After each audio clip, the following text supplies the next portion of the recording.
Hi everyone, I am Tetsuya. Thank you for coming back to my channel again today to watch my videos about Singapore. So today I am going to share my interviews toward non-Singaporean friends about Singapore society. So the topic I am going to focus on today is about hawkers and Singaporean food. I interviewed my friends from many different countries about Singaporean food, how my non-Singaporean friends think about Singaporean food, and also hawker systems. Some of my friends say, and also I also feel that hawker system is the greatest system. And during the interview, I've got one question about how hawker works in that way. If you're a Singaporean person, and maybe if you are familiar with hawker systems, I'm pretty curious about the reason why hawker works that way. Well, my question is within my interview. So if you watch that part of my video, I hope maybe some of you give me a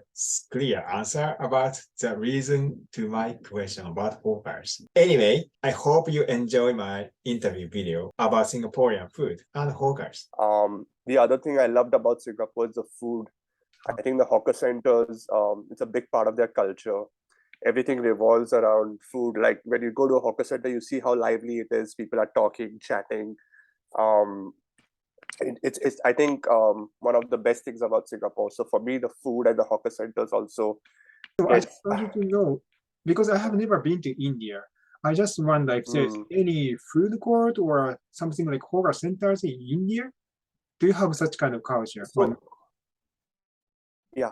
So in India, you do get street food, but when it comes to hygiene or being very reasonably priced, you have food courts in malls and you have food courts in shopping centers, but those tend to be a bit more expensive.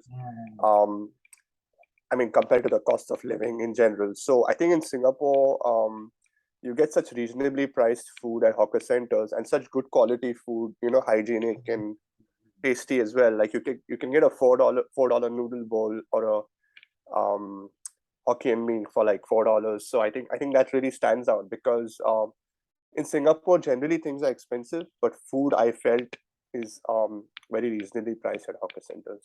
Yeah. But a part of it working in the office is centralized. The food is actually very nice, and the food is also cheap. It's comparable to many first world country. I would say that the food is really affordable because there are so many, what they call it, the hawker center culture in Singapore, and that's actually really affordable. I guess for your audience, I don't want to paint a picture that everything is expensive. If you are trying to save money, there are options to save money. For example, the hawker station. And I was really impressed by the good food that you could get in Singapore at midnight, at 2 a.m. in the morning, at the hawker station. So, nothing earth-shattering that I was surprised about. But there were certainly a lot of positive reinforcements that I experienced. I really wonder how the price of the things that hawkers can be that cheap, actually. I cannot. Right. They are making profit, actually. Even if they I know. However many customers they get, maybe from each customer, each shop would not be able to create much profit, like maybe 50 cents possibly, Right. because the food is good. Right. Because, the food is good. They need to spend for utility, gas, and that place. And they need some fixed cost, even hawkers. So if they sell their food, like as you said, $2, $3, how can they make a profit? I know. I mean, Yeah. I think you said it right, that it's a volume thing. It's a foot traffic thing. If they have 100,000 people that come in every day, that 50 cents adds up, 50 cents, 50 cents, 50 cents. Even though you are from Malaysia and possibly there are a lot of food both of your country are sharing, but still you like the food in Singapore. Where I'm from is actually Malaysia, which is next door to Singapore, and we share many similar food, even a similar culture. I have to say that as a Malaysian, some of the food I feel better in Malaysia, or there are some food maybe little. It's actually better in Singapore. For example, like there's a one thing called murtabak, which is it's like a bread where they fill it with egg and then meat.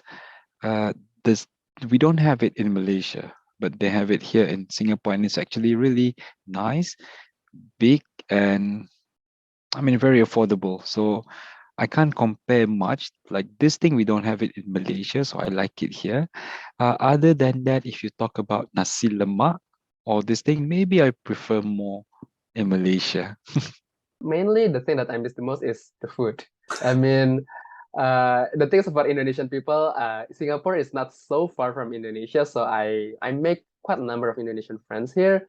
But the food, sadly, Singaporean food is not the best, honestly. I mean, like Indonesian food is for me personally, it's like I really like the spices of like the food from my home country, and sadly in Singapore they don't have that. So yeah, every time I come back to Indonesia, of course I'm gonna eat all the rendangs and everything.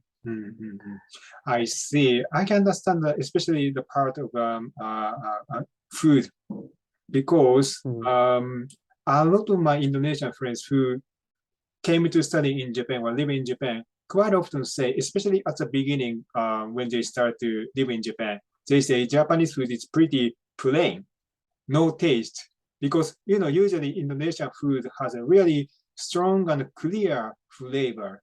That's why compared to Indonesian food, Japanese food is I don't want to say it's bad, but it has really this strong flavor usually.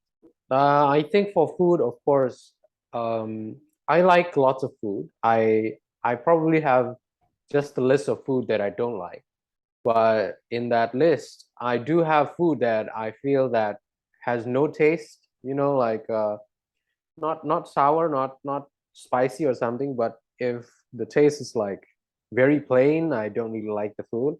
So sometimes the food in Singapore, especially the ones that you don't know whether it's good or not, they taste kind of plain, and it's not really full of spice. So in terms of food, it may be a little bit plain, and I don't really like that.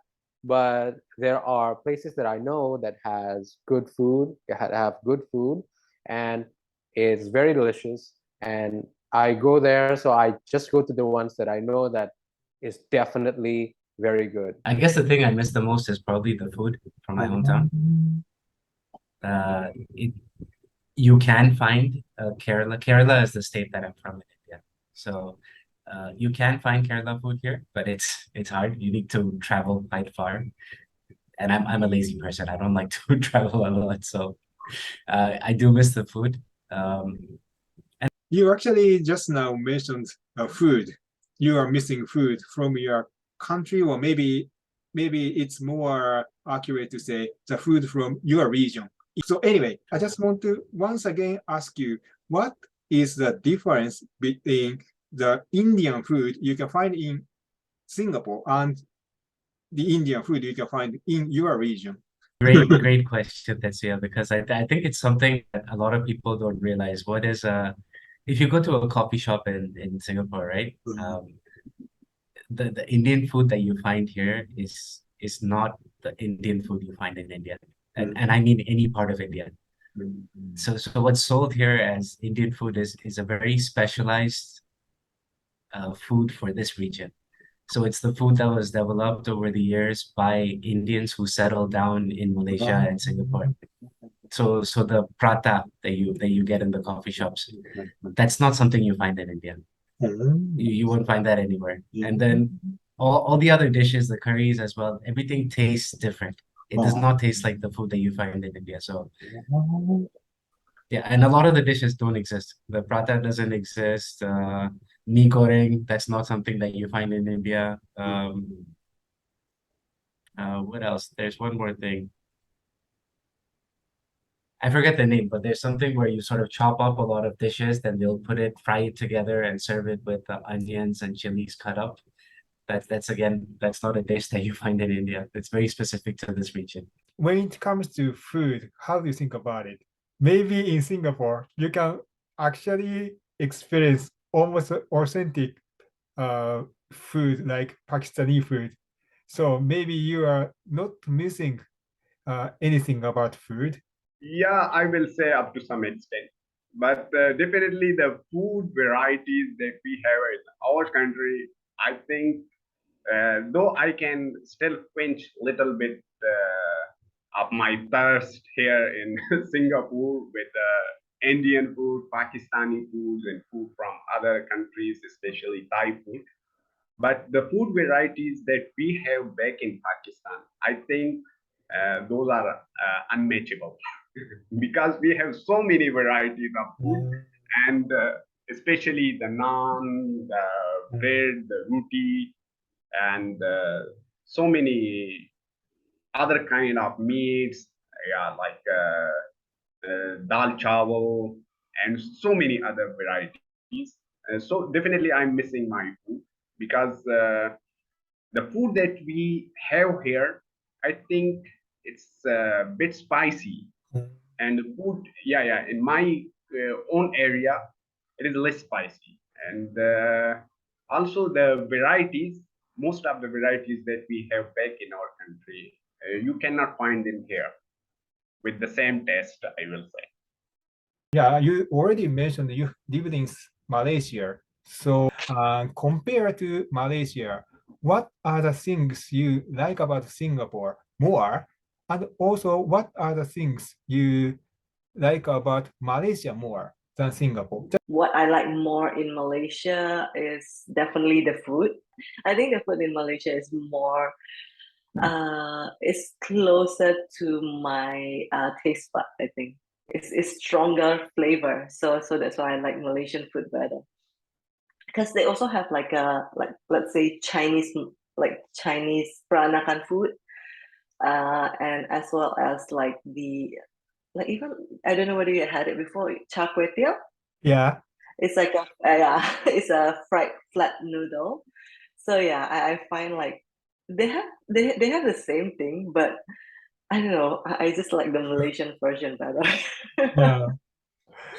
Some people might disagree with me.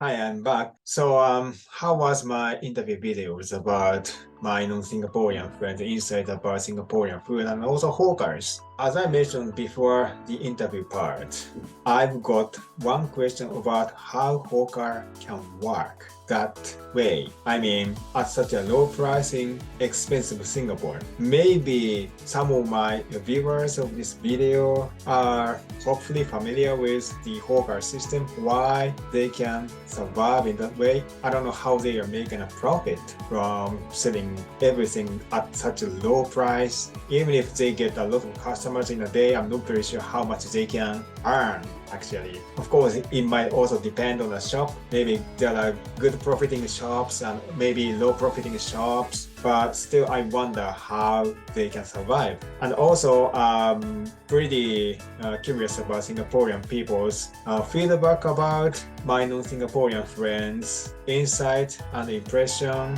about Singaporean food. Anyway, I hope you enjoyed my video and you have got some new discovery about Singapore, and I hope you stay in my channel in the future to watch my videos more. Okay, thank you and see you soon.